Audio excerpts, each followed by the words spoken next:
Seguindo com a série sobre cinemas de rua, hoje vamos mostrar o cinema da Sans Pena. No coração da Tijuca, no Rio de Janeiro, a Praça Sans Penha sempre foi uma área de lazer para os cariocas.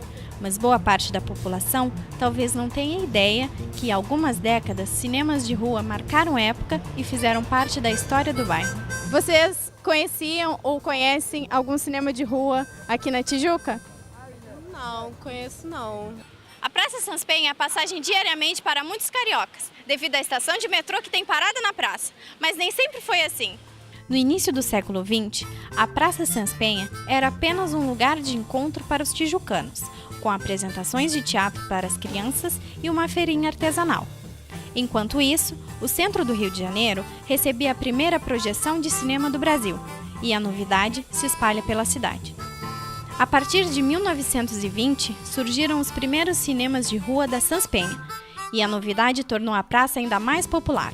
Os cinemas eram um pouco o chamariz da praça. Da mesma forma como é a chamariz num shopping, ela é como se fosse uma loja âncora, o que atrai as pessoas para circularem e consumirem nas lojas. Os cinemas também faziam isso. E quando os cinemas acabaram na praça, a praça entrou em decadência completa. Acabou a vida noturna, acabou o ir e vir na praça. Numa praça, como a Praça Sans Pena, tinha Olinda, Carioca, Tijuca, América, a Metro, Arte Palácio, tudo ali. Então, eu me divertia com o cinema, né? Cinemas luxuosos como Carioca, com decoração externa elaborada em granito e internamente decorado com grandes espelhos e grossos tapetes, eram minoria.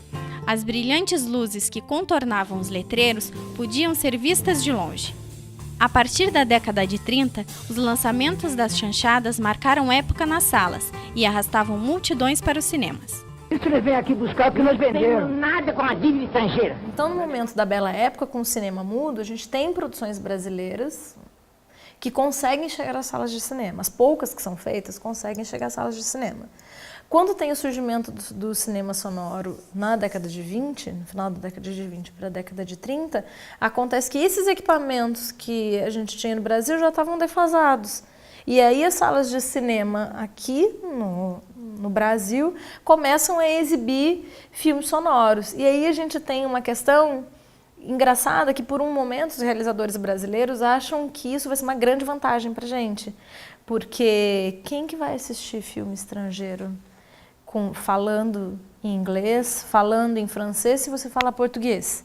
E aí a solução é a legenda, mas quem vai ler cinema? Ninguém quer ler cinema, eu quero ouvir cinema. Então eu vou continuar assistindo os filmes brasileiros. Inaugurado em 1940, o Cine Olinda chegou a possuir cerca de 3.500 lugares.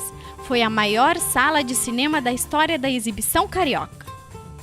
Boa parte das salas passavam filmes musicais e dramas hollywoodianos. Filmes como Ben-Hur e Salomão e a Rainha de Sabá faziam sucesso. Alegria quanto a tudo que conquistou. Alegria é fazer o deserto florescer, trazendo-se água das montanhas.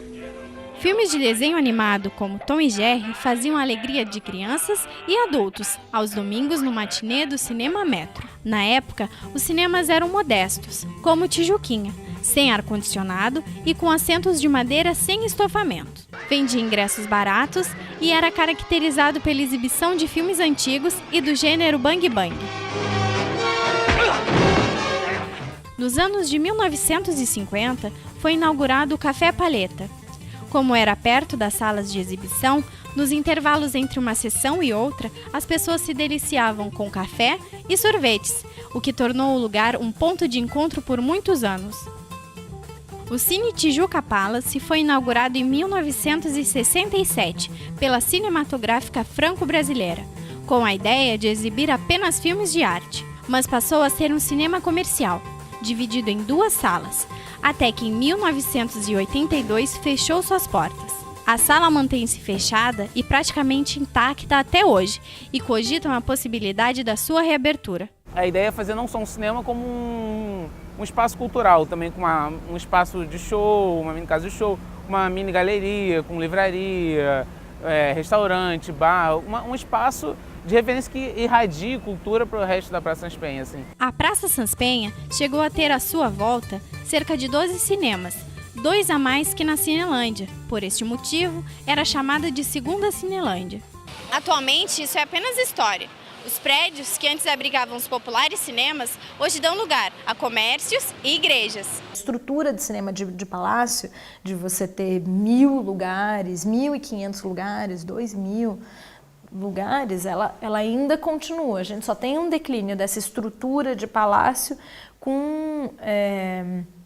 depois da inserção do home video, que a gente tem um declínio, uma retração, e aí a gente tem uma modalidade diferenciada da forma de consumir cinema, que são os cinemas localizados em shopping. Mas isso também não acontece só por causa do declínio do número de espectadores nas salas de cinema. Isso acontece no mesmo momento onde a gente vê que os centros das cidades, eles vão também ter um declínio de atenção urbanista das prefeituras. Então a criminalidade aumenta, a circulação de pessoas não é tão intensa quanto antes. Então, num local onde você tem uma alta criminalidade, você quase não tem movimentação de pessoas, é difícil de você manter um estabelecimento seguro e é difícil das pessoas se deslocarem até lá. Então é uma confluência de situações que fazem com que as salas de cinema de rua sejam fechadas. Para você ter uma ideia, eu não sou tão velha assim, eu tenho 30 anos de idade. Na minha infância eu ia em sala de cinema de rua em São Paulo. Mas tem gente que ainda guarda na memória o tempo em que os cinemas de rua eram a grande atração da Sanspenha, como o Irapuã Marques, que lembra até hoje dessa época de ouro. As pessoas iam ao cinema, entendeu? No matinê, de repente repetia até mais, via a segunda sessão, ia ficando lá, mas comia pipoca, muita criança ia também no matinê à tarde, mas beleza. Tem que voltar, pelo menos que seja um cinema ou dois, pô. Atualmente, na praça, só é possível ver vestígios dos cinemas, como este prédio tombado, que originalmente pertencia ao Cine Carioca e hoje dá lugar a um templo religioso. Mas na memória do tijucano ainda existe a esperança de que um dia espaços como este voltem a funcionar.